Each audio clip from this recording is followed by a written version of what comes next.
এই গরমে ঠান্ডা ঠান্ডা ক্যারামেল দই। আমি সবসময় নর্মাল দই তৈরি করে থাকি, এইবার আমি ক্যারামেল দইটা তৈরি করছি। আশা করি আপনাদের ভালো লাগবে। নর্মাল দই তো আমরা সবসময় খেয়ে থাকি, একটু ডিফারেন্ট করে তৈরি করার চেষ্টা করলাম, আর সেটাই আপনাদের সঙ্গে শেয়ার করছি। আসসালামু আলাইকুম, ওয়েলকাম টু মনিস কুকবুক। আশা করছি সবাই ভালো আছেন। চলুন যাই আমার আজকের রেসিপিতে। আমি এই ইয়োগার্টটা নিয়ে নিয়েছি। এটা হচ্ছে একদম মানে টক যে দইটা থাকে, টক দই, আর হাফ কাপের মতো আমি নিয়ে নিচ্ছি। ছাঁকনিতে দিয়ে দিব পানি ঝরিয়ে যাওয়ার জন্য।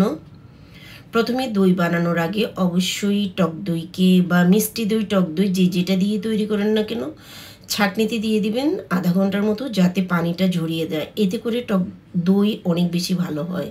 আর এদিকে আমি 1.5 কেজি পরিমাণ দুধ নিয়ে নিয়েছি। দেখতে পাচ্ছেন আমি জাল করে নেব।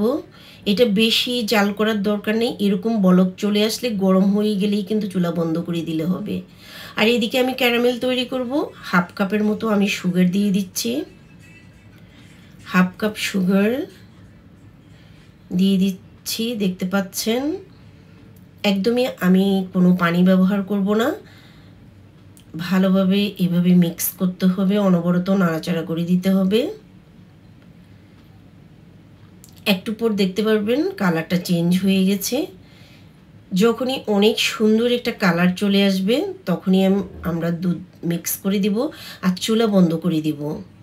দেখতে পাচ্ছেন এখন কালারটা খুব সুন্দর চলে আসছে। নাড়তে নাড়তে একদমই অনবরত এভাবে নাড়তে থাকবেন। এ পর্যায়ে আমি চুলা বন্ধ করে দিয়ে কিছুটা দুধ অ্যাড করে দিচ্ছি। একবারেই বেশি পরিমাণ ঢালতে যাবেন না, তাহলে দুধ উপচে পড়ে যাওয়ার সম্ভাবনা থাকে। আমি মিক্স করে দিয়েছি।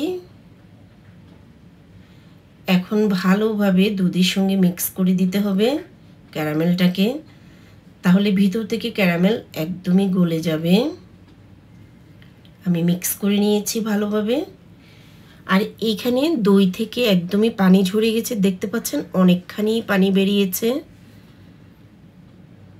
আর এদিকে আমি আজকে দই বসানোর জন্য এই ধরনের মাটির পাত্র নিয়ে নিয়েছি 2টা। আমি ভালোভাবে ওয়াশ করে এগুলিকে ড্রাই করে নিয়েছি। এখন আমি সামান্য পরিমাণ দই দিয়ে এগুলিকে একটু চতুর্দিকে দিয়ে দিব, তাহলে দইটা ভালোভাবে কিন্তু বসে। দেখতে পাচ্ছেন আমি দুটোর মধ্যেই করে নিয়েছি। দুধটা একদমই সহনীয় হতে হবে, যাতে আঙ্গুল দিলে সহনীয় মাত্রায় থাকে।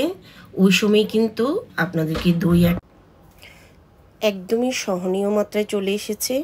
এখন আমি দইকে একটি কাপের মধ্যে নিয়ে নিচ্ছি, যেটা দিয়ে আমি দই বসাবো। সেই দইটা ভালোভাবে প্রথমে এইভাবে ফেটিয়ে নিতে হবে।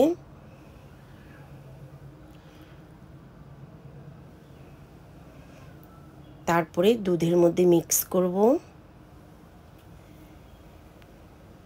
সবগুলো দই দিয়ে দিব আমি এখানে। এখন আমি ভালোভাবে মিক্স করে নিচ্ছি। অবশ্যই ভালোভাবে মিক্স করে নিতে হবে দইয়ের সাথে দুধ।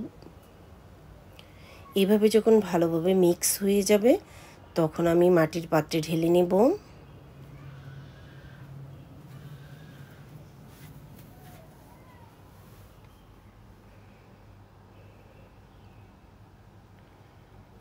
আমি 2টা পাত্রে সমান করে ঢেলে নিচ্ছি, দেখতে পাচ্ছেন।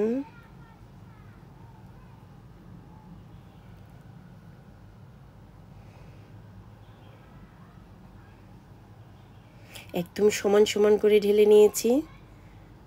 আর এগুলিকে আমি এখন ফয়েল পেপারের সাহায্যে ভালোভাবে মুড়িয়ে দিব।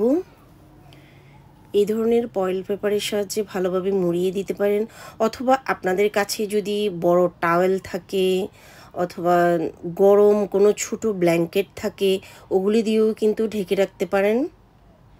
আর একদমই গরম জায়গায় রাখতে হবে। দেখতে পাচ্ছেন আমি দুটোকেই মুড়িয়ে নিয়েছি।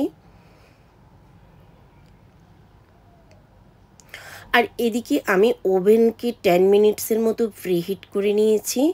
ফ্রিহিট করে নিয়ে আমি গরম গরম ওভেনের মধ্যে কিন্তু রেখে দিয়েছি।